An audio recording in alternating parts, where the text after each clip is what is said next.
A very good morning to all the students of class 11th political science once again to the online classes here.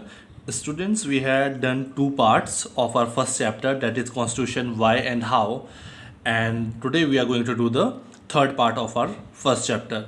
But in the previous part we had studied about we had started a new topic, authority of constitution. So first of all, I told you the meaning of authority in relation to the constitution. The authority means the power or right to give order or make decisions. Okay, then I told you the first topic coming under the authority of the constitution, that was mode of promulgation. And the meaning of promulgation, I told you, to announce something publicly, like new ideas, beliefs or laws.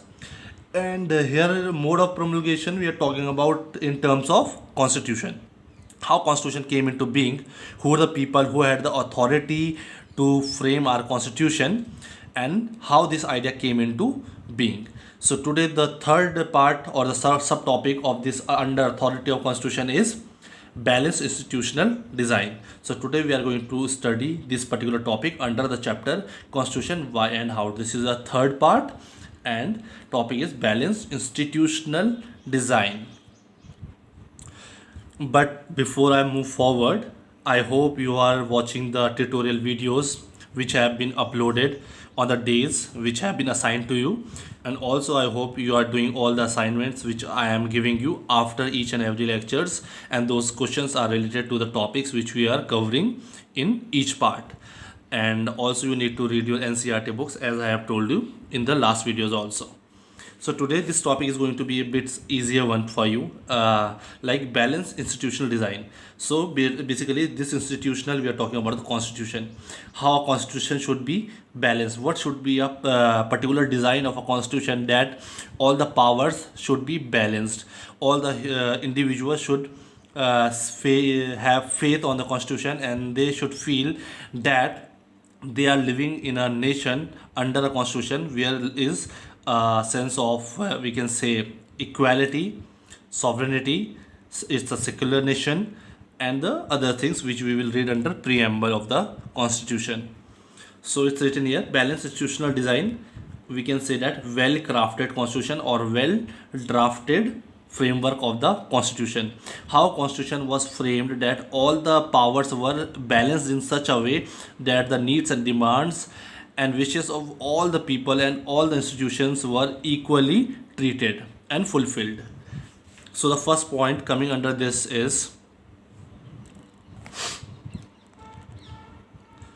constitution are often subverted, that is destroyed its power and influence. If we talk about constitution are often subverted means to destroy something's power and influence, to destroy the power and influence of something. So in here we are talking about the power and influence of constitution, not by the people. So here the power and influence of the constitution are not destroyed by the people but by a small group. So here we are talking not about the Constitution of India. Worldwide we are talking about the Constitution. There have been many constitutions framed. Many have been so successful. Many have been unsuccessful. Many constitution are just we can say provisions and principles written on a pieces of paper. They are not functional.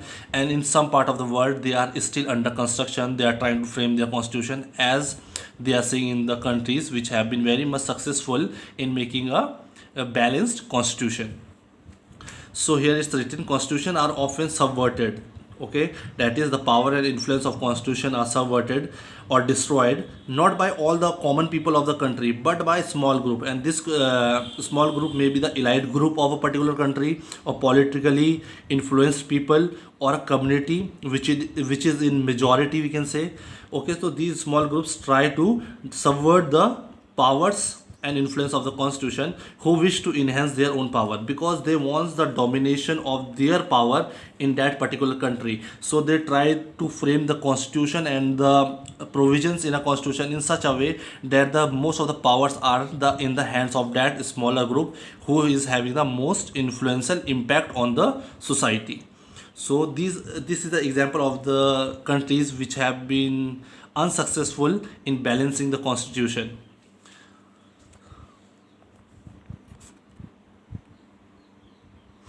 And now the second point is well-crafted constitution fragment power in society intelligently so that no single group can subvert the constitution. Now we are coming up to how a constitution can be a successful constitution, how it can be a balanced institutional design. So here it is well-crafted constitution fragments we say, like this is a line, single line I'm drawing, and if I want to divide this line into equal parts, I will draw equal intervals, I will draw it. So these parts are called fragments. So we can say constitution, a well crafted constitution fragment power in society. So here in a constitution which is crafted properly and balanced properly, it will fragment its power in the society intelligently so that no single group can subvert the constitution. So it was an intelligent move by the framers of the constitution like India or on the worldwide, who have divided the power or distributed the power in the society intelligently. Okay. And the purpose of division of the power among the different sections of the society or different institutions is that no single group can subvert the constitution, so that the power is not in the hands of a single dominant group. The power is divided equally so that there is a check and balance situation in a particular country. So we can say well crafted constitution has fragments in the power in a society intelligently so that no single group can subvert the constitution. Next point is also one and the same thing. Like one way of such intelligent designing of a constitution is to ensure that no single institution acquires monopoly.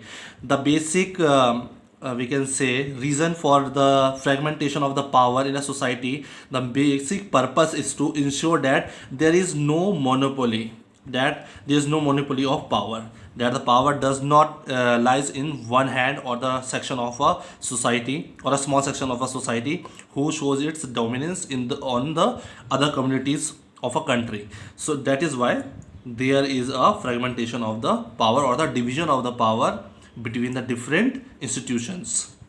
So it is designed in such a way that it does not allow the monopoly of power. So in these last 3 points we were talking generally that what a balanced institutional design should be like, or what kind of a constitution should be, and what is the importance of the balanced power, or why there should not be any monopoly of power in a constitution. Because to be a successful constitution, it should be a balanced institutional design of the constitution.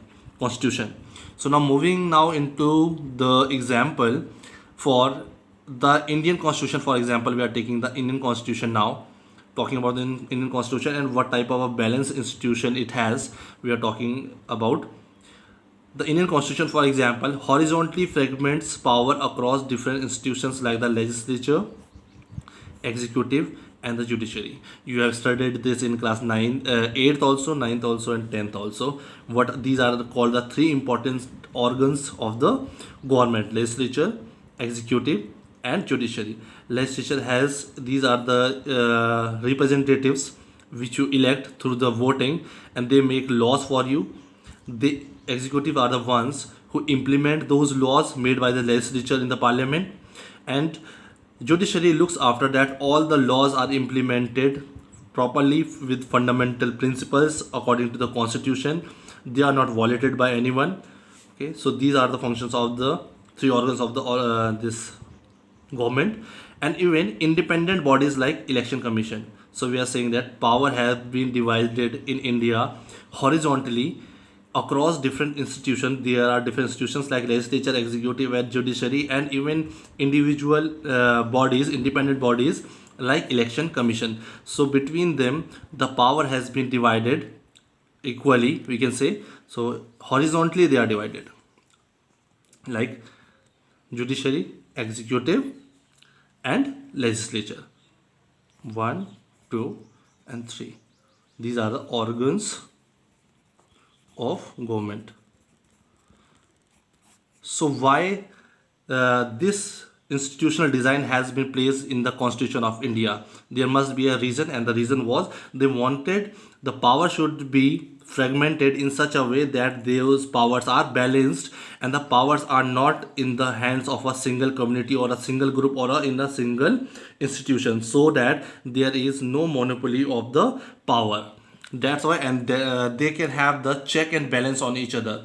If suppose judiciary misuses its power, whichever the power judiciary has, and the provisions which has, and the uh, articles and the basic principles which judiciary is following, if it misuses its power, then the other executive can check the legislature can have a check on executive. Similarly, judiciary can check legislature can have the check and balance on judiciary. So this system is called check and balance, so that no one can have the monopoly of power, no can have the opportunity to misuse the power which have been given by the government of India to the different institutions of the government.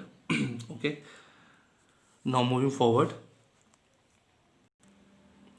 an intelligent system of check and balance, same thing I told you, has facilitated the success of Indian constitution. If we say today that Indian constitution is very much successful, it is very much balanced. From the last 70 years plus, it has been functioning properly. India having so much of diversity in terms of language, caste, religion, creed, color, even the dresses, languages, place, geographical locations. But still, people are here living peacefully. They are living with integrity, and they feel safe and secure. They are working with the constitution. They abide by the constitution because all the powers have been balanced. There is a fragmentation of powers in such a way that there is no monopoly of the power, so no one can discriminate the other community. There is no inequality. All the people in front of the law or the constitution are equal, irrespective of their caste, religion, language, etc. That's why it's written here, an intelligent system. So it, we can say it is a very intelligent system which Indian constitution is following. And the framers of constitutions were so intellectual, so intelligent, they had so much of wisdom, they were so far sighted that even that constitution which was framed years back still is being functional and is able to maintain the integrity of society like India, which is having so much of diversity. An intelligent system of check and balance has facilitated the success of Indian constitution. So because of the check and balance which I told you here between the organs of the government, it has been a successful constitution which has maintained the balance between different institutions. Moving forward now, another important aspect of intelligent institution, one important aspect I told you is that check and balance, and the other is here. Another important aspect of intelligent institutional design, if we are talking about the Indian constitution, is that constitution must strike the right balance between certain values, norms and procedures and authoritative, and at the same time allow enough flexibility to adapt to changes, needs and circumstances. Through this, we are trying to say that our Indian constitution is flexible as well as rigid. So the principles, or we can say fundamental principles or basic set of rules which have been put up in the constitution by the framers, they are still applicable, but with the changing, as we know, as the time changes, needs and demands of the people changes, so there are some need of some changes at some point of time. So we can say our constitution is also flexible. It allows changes but to some limit, and under following some particular procedure of amendments, the changes are possible in the Indian constitution, but it is not done by a section of the society or a group of some people. It is done in the parliament with the following a proper procedure of amendments. So that's why it's written here, constitution must strike the right balance. Constitution should also show the right balance between certain values. There are some certain values, core values or norms and procedures of authoritative at the same time, but it's, we should maintain the value and norms which are the core values of our society or like country like India, but at the same time it should also be a bit flexible if there is a need of time that some changes are required in the society. Most of the majority of the society is facing some challenges, and there are and people feel that this change is very much important to bring up. So there are the process of amendments which follows a certain procedure. That's why it's written flexibility to adapt to a changing need and circumstances.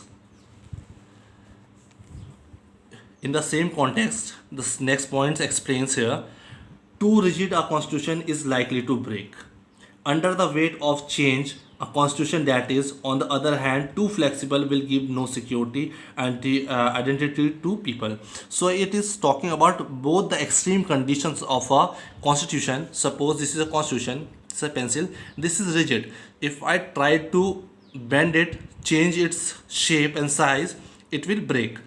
But same thing is with the constitution. If constitution is too rigid and we try to change the situation or the shape of the constitution, it will break. But if at the same time, if the constitution is too flexible, it will not give security and identity to people. It will be very difficult for the constitution which is very flexible. Very flexible means anyone can make any rules according to their wishes. Any community wants particular rules for their benefits, they can change the rules. So it will be too flexible. At that point of time, there will be no security and no identity of the people. So a constitution should be a rigid constitution, as well as with the situation and change of time, it should be a bit flexible, but they have to follow a procedure of amendments, as I told you. So you read this point properly. Too rigid a constitution is likely to break. A country will not be able, a people will not be able to survive under a constitution where the rules and the principles and the basic set of rules are so rigid. Okay, it will break. People will not be able to follow the provisions of that particular constitution. A constitution that is, on the other hand, too flexible, and on the other hand, a constitution which is too flexible, it will give no security and no identity to people. So we have to maintain the balance between the rigid and the flexible situation of a constitution, which has been done in the case of India. Successful constitution strike the right balance between. So if you talk about the successful constitutions around the world, they show or strike the right balance between the preserving core values.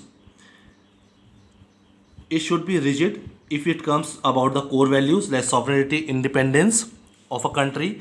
But if with the changing of time, it should also adapt some type of flexible changes, which will be adapting them to new circumstances through the process of amendments. So all these last 3 points were about the flexible and rigid behavior of a constitution, and what is the right situation for a country constitution to be successful. It is to show the balance between the rigid and the flexible situations of a country.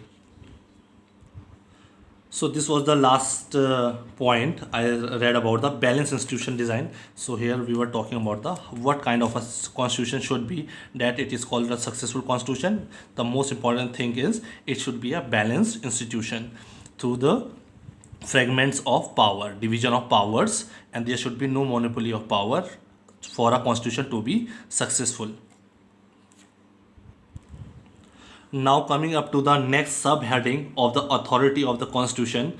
After balanced constitution, we are talking about the next point, the substantive provision of a constitution. So before I understand this particular term, this important word is substantive. What is substantive? It's a firm basis in reality, meaningful, considerable, or important. Anything which is real, meaningful, considerable, or very much important to the people, it is called substantive. So we are talking about the basic rules, regulation on fundamental principles of the constitution. What kind of the principles and fundamental rules should be there in the constitution, which makes a constitution to be successful, and which gives all the people an opportunity and also a chance to abide by the constitution and to go along with its provisions, to follow the path of the constitution, to be united and integrated with the procedure of the constitution. So it's written here, it is the hallmark of a successful constitution that it gives everyone in the society some reasons to go along with its provision. So it's a hallmark. Okay, it is a very important characteristic of any constitution or any successful constitution that it gives an everyone in the society, every citizen in a society, it gives a reason to go along with its provision. Okay, as citizen of India, why we follow all the provisions and all the fundamental principles and rules and regulations of the constitution? Because we feel that yes, these rules and regulations are for us, for our good, and they have some positive impacts on our life, and they shows the equality among the people. That is why everyone will follow the provisions of a constitution, or the if they get the reason to go along with its provision, if it is a constitution that gives everyone society some reasons to go along with it.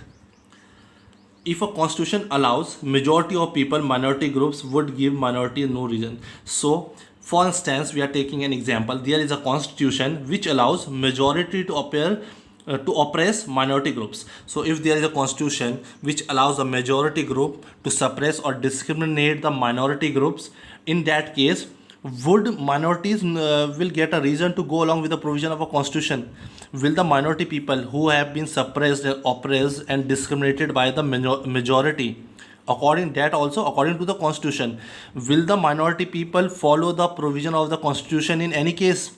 No, they will not go with the along with its provisions of the constitution. This constitution will not be called the successful constitution, as it is not maintaining the balance between the different communities or the different minority majority groups of a country.